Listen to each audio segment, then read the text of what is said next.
Welcome back, everyone. Ready for another deep dive? Today, we're traveling through time to January 30th, 2025 in India. Sounds intriguing. Oh, it is. We're going way beyond just skimming the headlines.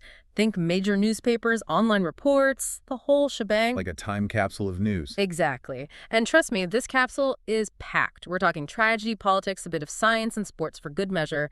And honestly, some of these stories, you'll be like, no way this all happened on the same day. A single day can really capture a nation's complexities, can't it? You got that right. Yeah. Now, buckle up, because the biggest story that day was the devastating stampede at the Kumbh Mela. Oh, wow. Yeah. Imagine millions gathered for this incredibly important Hindu festival. You've got people participating in ritual bathing in the holy waters, and then, bam, chaos. I've heard of the Kumbh Mela. Isn't it one of the largest gatherings on Earth? It is. And the day this happened, Mauni Amavasya, which is essentially a day of silent fasting, well, it's considered super auspicious for bathing. So naturally, it attracts a massive crowd. Huge. Not surprising in itself, but then the question becomes how authorities manage safety with so many people. That's the challenge with events of that scale. Absolutely. The headlines from that day paint a pretty grim picture. What happened exactly? The stampede was on Akata Road, barricades failed. It's heartbreaking. At least 30 people died, with over 60 injured. That's devastating. Yeah.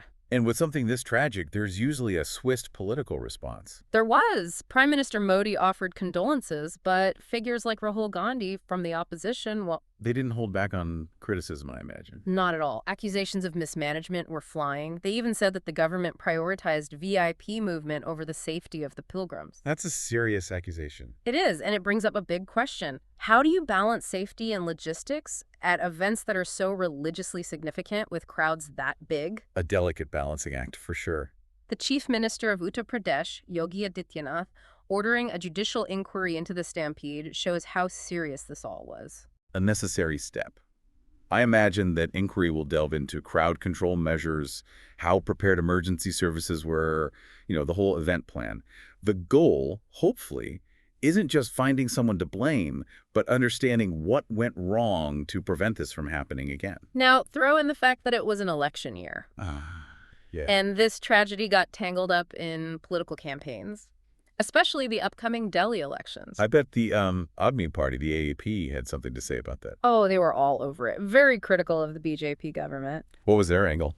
Well, they pointed out that Chief Minister Yogi Adityanath wasn't even at the Kumbh Mela. He was in Delhi campaigning. Oh, I see. So the AAP was suggesting that the BJP was basically prioritizing their campaign over the pilgrim safety. Exactly. And it makes you think, right? How much is public safety really a priority when political ambitions are involved? Always a complex question. But wait, there's more.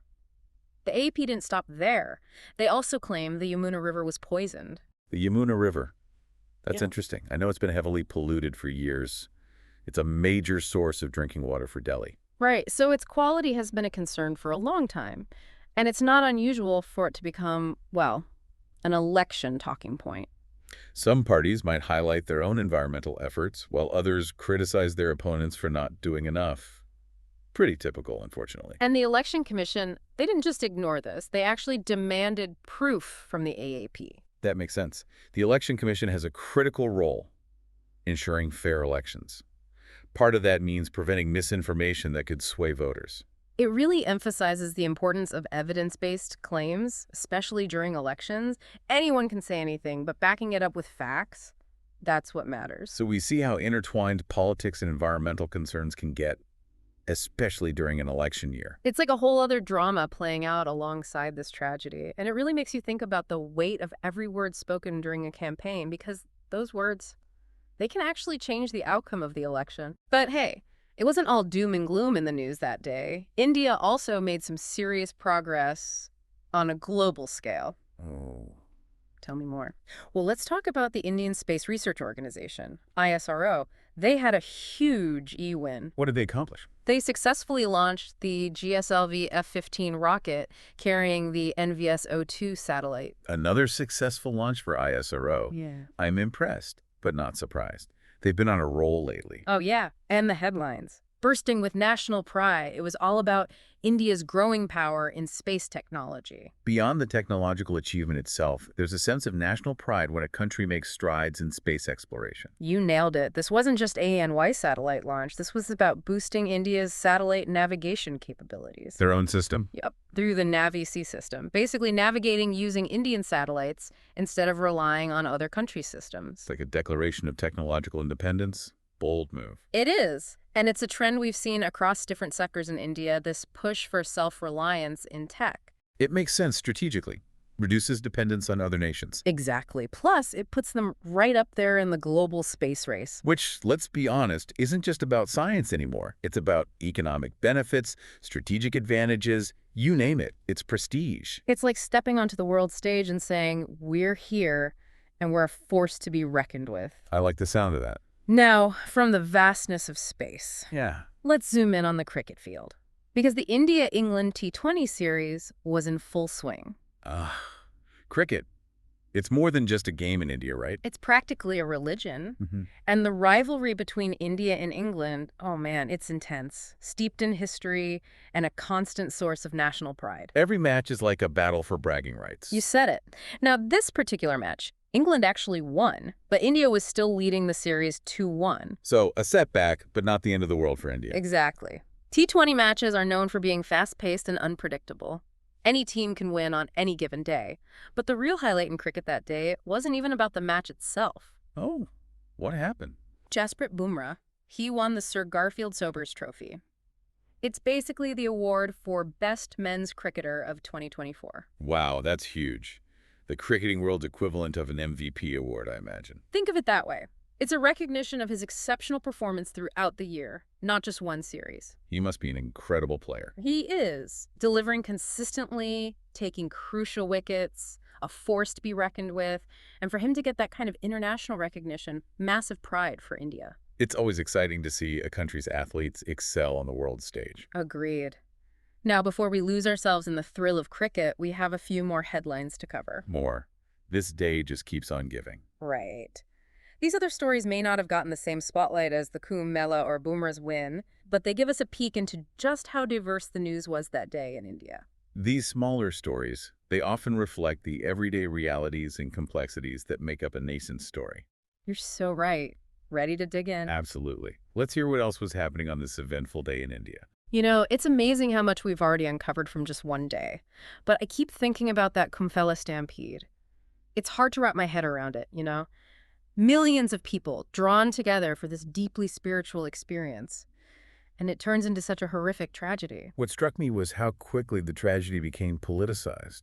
It seemed like within hours, the blame game was on. The accusations were flying. Yeah, and the upcoming Delhi elections definitely played a role, right? It felt like that tragedy became just another weapon in the political battle. Absolutely. And the AAP was really leading the charge against the BJP government. Lots of sharp criticism aimed at Chief Minister Yogi Adityanath. Right. They were painting the BJP as more focused on appearances, on campaigning, than on the well-being of those pilgrims. Yeah. Their strategy was pretty transparent, I think. They wanted to use this tragedy to capitalize on it, to weaken the BJP. It's cynical, but effective. Well, that's the question, isn't it? But they were hitting hard on CM Yogi's absence, emphasizing that he was off campaigning in Delhi while this tragedy unfolded. They even went so far as to say that VIP movement and security arrangements, all that, contributed to the chaos. And let's not forget about those claims about the Yamuna River being poisoned. Right. That was interesting. Because, sure, the pollution of the Yamuna is a real concern. It's been a hot-button issue in Delhi forever. But the timing of those claims from the AAP, well, let's just say it made me raise an eyebrow. It felt very calculated, didn't it? Like they were throwing everything they could think of at the BJP, hoping something would stick. And remember, the Election Commission didn't buy it. They demanded proof from the AAP. Which tells you something. Definitely. The Election Commission isn't playing games. They have a crucial role to play, making sure the election process is fair. Part of that is preventing misinformation, stopping those baseless claims from swaying voters. So what we're seeing here, it's bigger than just one party trying to score political points. This is about the intersection of politics and environmental issues, how they collide, especially during an election year. It's a messy mix. Important issues, people's lives, all tangled up in political maneuvering. It's a lot to untangle. So back to that Kumbh stampede. It wasn't just a single event, right? It triggered this whole chain reaction. It touched on religion, politics, environmental concerns, and even how the media shapes public perception. It's like those ripples that spread out after you throw a stone into a pond.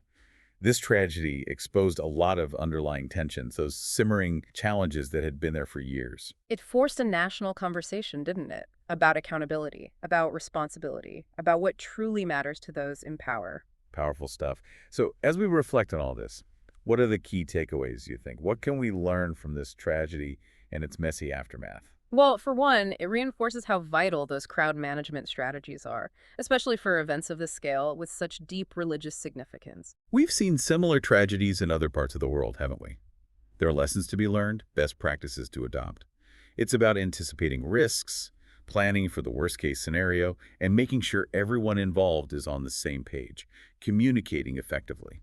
And on a different level, it exposes how fragile our democratic systems can be. Hmm. They're vulnerable to this kind of political opportunism, exploiting a tragedy, using it for political gain. It's ethically questionable, and it really undermines public trust. Not a good look for anyone. And then there's the media. We can't forget their role in all this. The way this tragedy was reported, the stories that were amplified, they all shaped public perception. Absolutely. It's a reminder for all of us to be critical consumers of information, to really think about the motives behind the stories we're presented with, and to seek out different perspectives so we can form our own informed opinions. It's easy to get swept up in the emotion of a story, especially when it's tragic as this. That's why it's so crucial to pause, to think critically, and to remember that there's often more to the story than what we initially see or hear.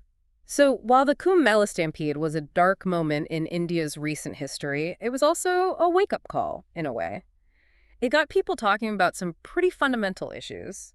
Safety, accountability, and how fragile human life can be, especially when you've got large crowds and political agendas colliding. Heavy stuff. It is. But amidst all the political drama and this heartbreaking loss, there was another story that day, one that really ignited national pride, showed off India's growing capabilities on the world stage. Oh yeah, remind me. The successful launch of the NVS-02 satellite by ISRO. Right, that was a big one. Huge. And it wasn't just about launching an object into space. This was India flexing its technological muscles, showing off its ambitions in space exploration. Making a statement. They were basically saying, we're here to play in the big leagues, in the global space race. And the headlines ate it up. It was all about national pride, about what this meant for India's strategic interests, for economic growth, for its standing in the world. It's fascinating how a scientific achievement like that can have such a profound impact on national identity. Totally. So this NVS-02 satellite, it's part of India's Navigation with Indian Constellation System, or NAVEC for short. Catchy. What's the goal of this Navigate system? It's all about providing regional navigation services. So, less reliance on other countries' systems like the American GPS. It's a move towards self-reliance in a really critical area. Think about it. National security, economic development, even disaster management. It all depends on having accurate, reliable navigation data. It makes sense. Having their own system gives India more control, less dependence on other nations. Exactly. It's all part of that strategic autonomy that India is aiming for. Smart move. It's not just about the technology itself, it's about the implications, the power dynamics it shifts. And don't forget the symbolic value of it all.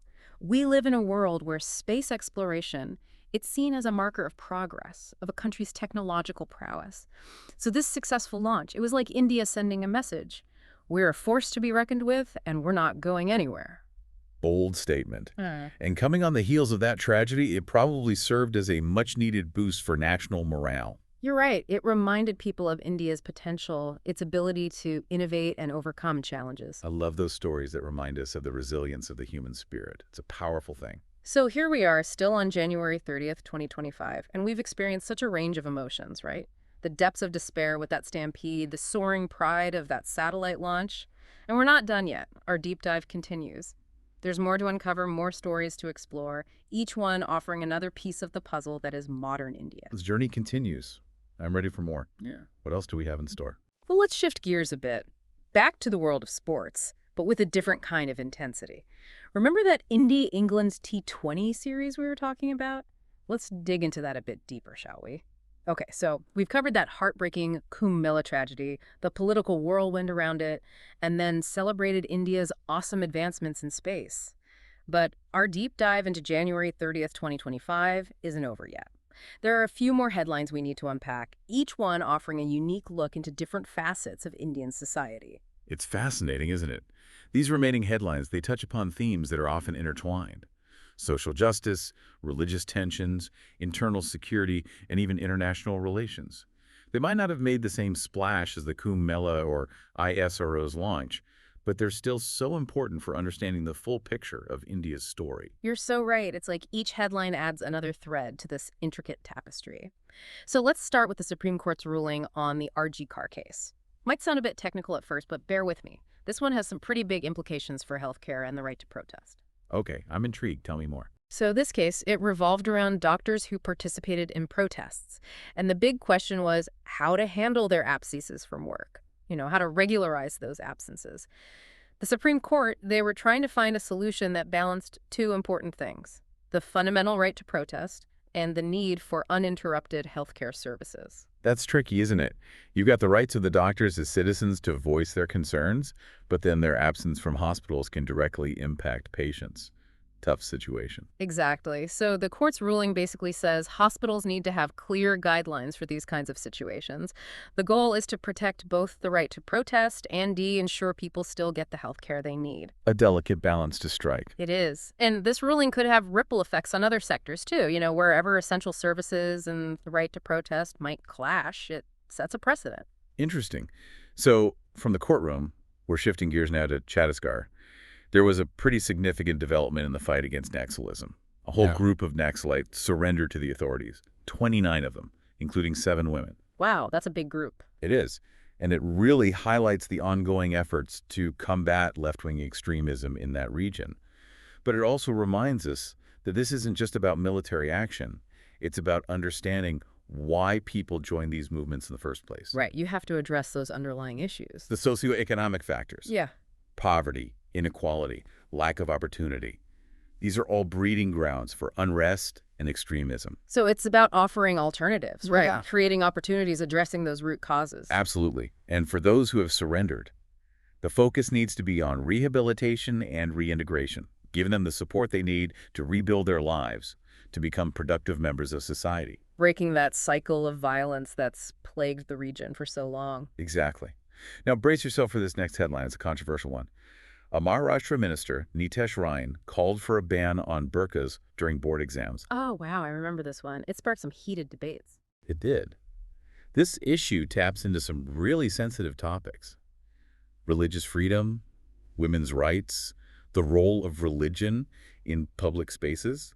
It's not an easy one to unpack. You've got people who see the burqa as an essential part of their faith. They argue that banning it infringes on their religious freedom. Right. And then you have those who believe that allowing burqas in exam halls could compromise the integrity of the exams, maybe even create security risks. Some even see it as a form of gender discrimination. It's a complex debate with no simple answers. It's about finding that balance between individual rights and collective concerns, about respecting cultural and religious sensitivities while also upholding principles of fairness and transparency. The government's response to this will definitely be watched closely. It'll set a precedent for sure. Okay, last headline for today. This one takes us to international waters with a bit of a maritime twist.